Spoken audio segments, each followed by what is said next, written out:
بابری مسجد کا مقدمہ بالکل الگ ہے اور وہ حقیقت سے متعلق ہے کہ وہ زمین مسجد کی ہے یا رام مندر کی ہے، اور سپریم کورٹ کو اسی پر فیصلہ کرنا ہے۔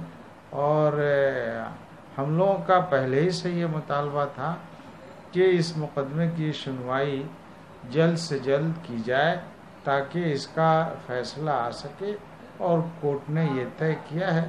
ہم امید کرتے ہیں کہ نئے چیف جسٹس جو آئیں گے وہ اس مقدمے کے لیے نئے بینچ کی تشکیل کریں گے، اور پھر اس میں اکتوبر کے اخیر میں اس مقدمے کی سماعت شروع ہوگی۔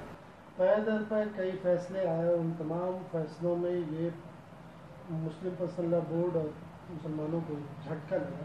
کیا آپ یہ مانتے ہیں کہ پیروی مناسب طریقے سے نہیں ہو پائی؟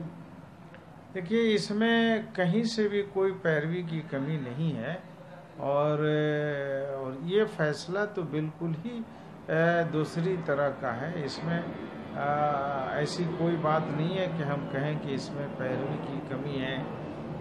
اس لیے اس کا ہم لوگ خود قانونی جائزہ بورڈ جو ہے لے گا، اور بورڈ کی جو لیگل کمیٹی ہے وہ اس پر رائے کر کے آئندہ کے لیے غور کرے گی۔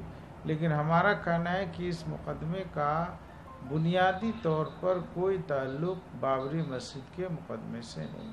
آئندہ 29 سے ہونے والی روز کی سماعت سے کیا امید ہے؟